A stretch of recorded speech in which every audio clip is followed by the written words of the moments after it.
నమస్తే. సోమవీర్రాజు గారి యొక్క నామినేషన్ చాలా హై డ్రామా మీద నామినేషన్ వేశాడు సోమవీర్రాజు గారు. సోమవీర్రాజు గారు నామినేషన్ వేయడానికి బీజేపీ వాళ్ళకి సంబంధించినటువంటి కేంద్ర సెంట్రల్ ఆఫీస్ బీఫామ్ ఇవ్వాలన్నమాట. పార్టీ తరపు నుంచి బీఫామ్ ఇవ్వాలి. నామినేషన్ వేయాలంటే ఆ పార్టీ బీఫామ్ మీద పార్టీ ప్రెసిడెంట్ సంతకం చేయాలి.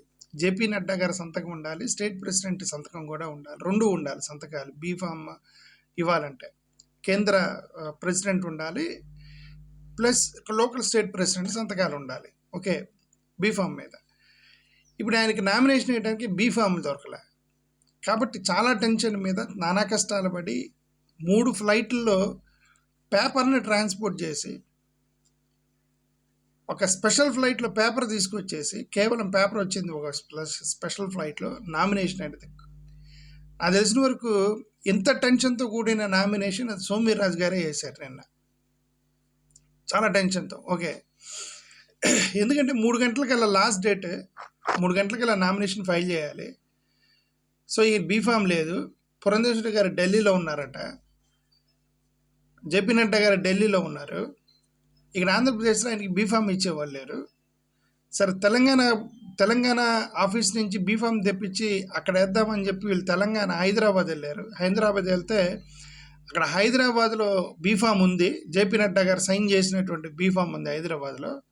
బట్ స్టేట్ ప్రెసిడెంట్ సంతకం చేయాలి. పురంధేశ్వరి గారు ఢిల్లీలో ఉన్నారు, అదొక ప్రాబ్లం అయిపోయింది. స్పెషల్ ఫ్లైట్ మీద ఒక స్పెషల్ ఫ్లైట్ వేసి ఆ బీఫామ్ని హైదరాబాద్ నుంచి గన్నవరం ఎయిర్పోర్ట్కి తీసుకొచ్చారు. ఉటావుటిన దాన్ని గన్నవరం ఎయిర్పోర్ట్ వచ్చింది. ఆ పేపర్ వచ్చిన తర్వాత మళ్ళీ స్టేట్ ప్రెసిడెంట్ సైన్ చేయాలి. ఆమె ఢిల్లీ నుంచి బయలుదేరారు సంతకం చేయడానికి. పురంధేశ్వరి గారు ఎయిర్పోర్ట్లో ఆమె దిగేసరికి టైం అయిపోయేటట్టుగా ఉంది. ఫ్లైట్ డిలే అవుతుంది. 3 గంటలు దాటితే nomination is over, time is over.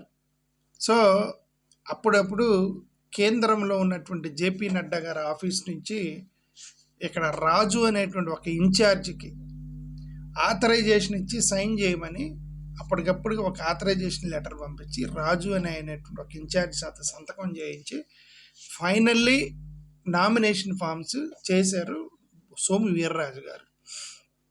ఇప్పుడు సోమవీర్రాజు గారు ఈ నామినేషన్ వేయగానే ఇక్కడ ఒక నోటీసబుల్ ఇష్యూ ఒకటి, Nara Lokesh is not there. సరే ఏంటి ఇప్పుడు సోమవీర్రాజు గారు బీజేపీ ఆయన నామినేషన్ ఇస్తే లోకేష్ ఎందుకుంటారని మీకు డౌట్ రావచ్చు. లోకేష్ పవన్ కళ్యాణ్ వాళ్ళ అన్నయ్య నాగబాబు గారు నామినేషన్ వేసినప్పుడు దగ్గరుండి కంగ్రాచులేషన్స్ చెప్పి నామినేషన్ ఫామ్ దాఖలు చేస్తుంటే వెళ్ళాడు. ఆయన పక్కనే ఉండి దగ్గరుండి వేపించాడు నాగబాబుకి నారా లోకేష్. మరి సోమవీర్రాజు గారి నామినేషన్కి దగ్గరలో ఆయన లేడు. సరే పోనీ ఆయన రాలేదు, బిజీగా ఉన్నాడు. కనీసం ట్విట్టర్లో కంగ్రాచులేషన్స్ కూడా చెప్పాలా నా సోమవీర్రాజు గారికి. అంటే is very clearly not happy with Somu Veerraju అనేది ఒకటైతే అర్థమైంది. ఓకే, సరే ఓన్లీ సోమవీర్రాజు గారితోనే నేను గతంలోనే చెప్పాను ఏంటంటే గతంలో ఒక వీడియో కూడా పెట్టాడు, లోకేష్ ఈజ్ ఇన్ డేంజర్ అని ఒక వీడియో కూడా పెట్టా. అది వాళ్ళు ఫాలో అయితే లోకేష్కే మంచిది. ఓకే, నాట్ ఓన్లీ సోమవీర్రాజు, ఎంత ఆయన బీజేపీకి ఎంత దూరంగా ఉంటే అంత మంచిది అతనికి. ఎందుకంటే బీజేపీ పెద్దది ఏంటంటే వాళ్ళ పార్టీని మింగేస్తారని గతంలోనే చెప్పిన. ఓకే, వైఎస్ఆర్సీపీ వాళ్ళు పండగ చేస్తున్నారు ఏమని, చాలా అంటే వైఎస్ఆర్సీపీ వాళ్ళు ఏం పండగ చేయట్లే. కొన్ని సోషల్ మీడియాలో వాళ్ళు ఏం పోస్ట్ చేస్తున్నారు, ఇదిగో జగన్ వర్గానికి ఒక టికెట్, జగన్ని సాటిస్ఫై చేయడానికి ఒక వర్గానికి టికెట్ ఇచ్చిన జేపీ నడ్డా అంటే బీజేపీ, జగన్ కూటమిలోకి జగన్ వర్గం, కూటమిలోకి జగన్ టీమ్, కూటమిలోకి బీజేపీలోకి జగన్ క్యాండిడేట్, ఇలా తమ్మునీళ్ళు పెట్టి విపరీతంగా సోషల్ మీడియాలో దిప్పుతున్నారు. ఓకే, ఇది సోమవీర్రాజు గారు జగన్ గారికి బెస్ట్ ఫ్రెండ్ అని ఆ ఫ్రెండ్కి ఇప్పుడు ఇచ్చారు కాబట్టి జగన్ని సాటిస్ఫై చేయడానికి బీజేపీ వాళ్ళు ఇచ్చారని వీళ్ళు సోషల్ మీడియాలో తిప్పుతున్నారు. అది చూసి కొంతమంది వైఎస్ఆర్సీపీలు కూడా హ్యాపీగా ఫీల్ అయ్యే అవకాశం ఉంది. నేను 100% చెప్తున్నా. There is possibility that YCP, నేను అదే గతంలో చెప్పిందంటే వైసీపీలో కూడా కొద్దిగా small part of section BJP section ఉంది. మెజారిటీ సెక్యులర్స్ ఉండొచ్చేమో, ఒక 70%, 30% సెక్షన్ బీజేపీ సపోర్టర్స్ ఉన్నారు వైసీపీలో కూడా. దాంట్లో ఆశ్చర్యం ఏం లేదు. ఇదంతెందుకు, నేను వీడియోలు పెడుతుంటే మా వైసీపీ వాళ్ళ కింద I support Jagan but I hate your videos, I support Jagan but your analysis not good, I support Jagan జై మోడీ అని పెడుతున్నారు. ఓకే, నా వీడియోల కింద కామెంట్స్. అంటే this is an indication that even I'm supporting YS Jaganmohan Reddy, they are also supporting Jagan, but they are opposing me because they are belong to that BJP section. Okay, within the YCP అనే కదా అర్థం. Okay, ఇప్పుడు నేనేమన్నానంటే వైసీపీలు కూడా జాగ్రత్తగా ఉండాలి. They should understand that వైసీపీకి ఒక ఆలోచన రావచ్చు. ఆలోచన ఏంటంటే వైసీపీ అంటే బీజేపీని మనం ఎగదోస్తే బీజేపీ పెరిగితే టీడీపీని మింగేసిద్ది, కాబట్టి టీడీపీ డౌన్ అయింది, కాబట్టి మనకు అవకాశాలు ఉంటాయి అనేది ఒక రాంగ్ స్ట్రాటజీ. ఇది నిజంగా రాంగ్ స్ట్రాటజీ. అది ఎందుకు రాంగ్ స్ట్రాటజీ అంటే అందుకే చాలామంది నేను నా వీడియోని కొంతమంది వైసీపీ వాళ్ళు కూడా they don't like my videos. I know that I can understand they don't like my videos YCP వాళ్ళు కూడా కొంతమంది. ఎందుకంటే ఈ బీజేపీని అపోజ్ చేస్తున్నాడు, అరే బీజేపీ పెరిగితే టీడీపీ డౌన్ అయ్యిద్ది కదా, అప్పుడు మన వైసీపీకి మంచి జరిగిద్ది కదా అనే ఆలోచన, ఒక రాంగ్ ఆలోచన ఉన్నారని నా అనుమానం.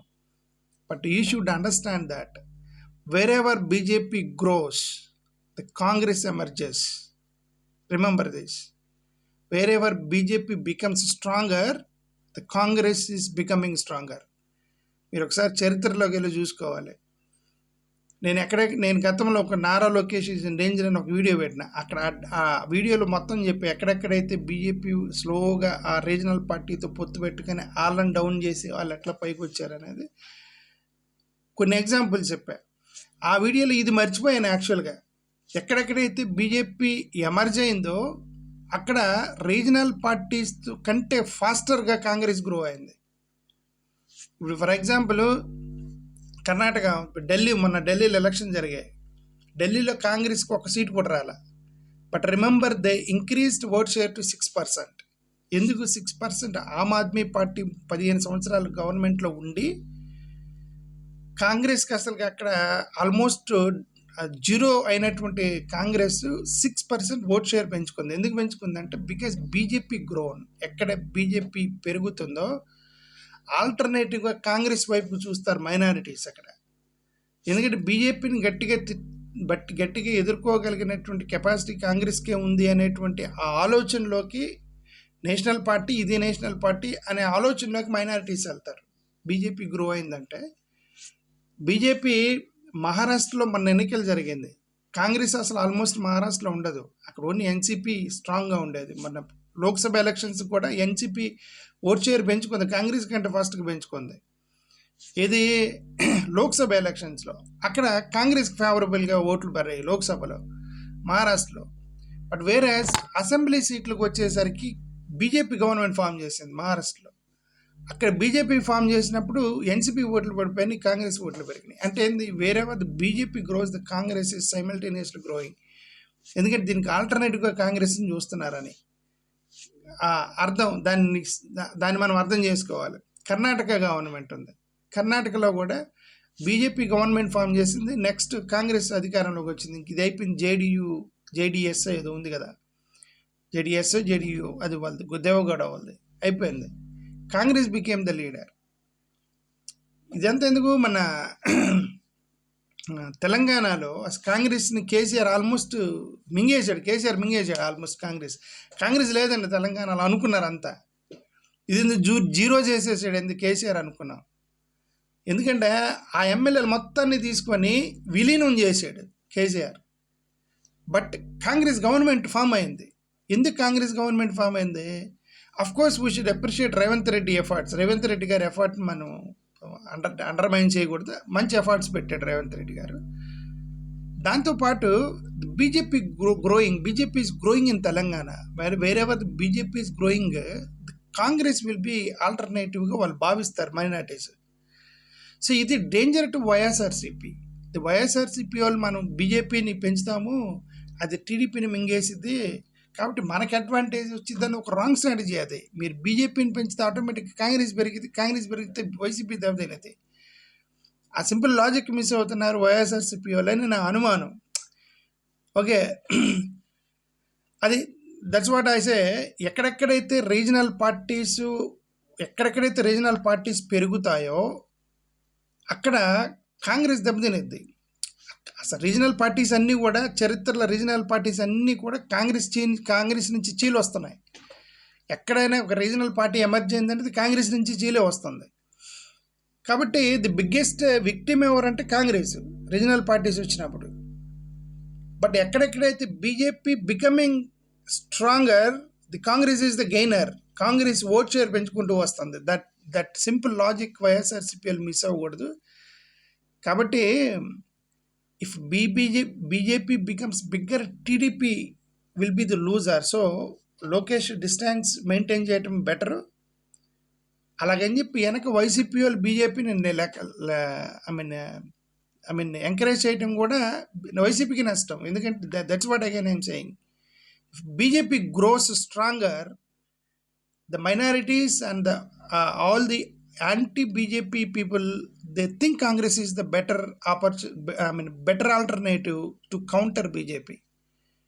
ఆ ఆలోచన రాకుండా ఉండాలంటే, అసలు బీజేపీ ఆంధ్రప్రదేశ్లో పెరగకుండా ఉండాలంటే వీళ్ళిద్దరే ఉన్నారు. వైసీపీ టీడీపీ ఇద్దరే పార్టీలో ఉండాలి, రీజనల్ పార్టీసే ఉండాలన్నప్పుడు అసలు నేషనల్ పార్టీస్కి స్కోప్ ఇవ్వకుండా మీరు రాజకీయాలు చేసుకోవాలి. You should not give any scope to BJP, you should not give any scope to Congress. Then you can make politics within the state. అది చేయాలంటే లోకేష్ జగన్ గారి చేతిలో ఉంది. వీళ్ళిద్దరు రాంగ్ స్ట్రాటజీ చేస్తున్నారేమో నా అనుమానం. Thank you.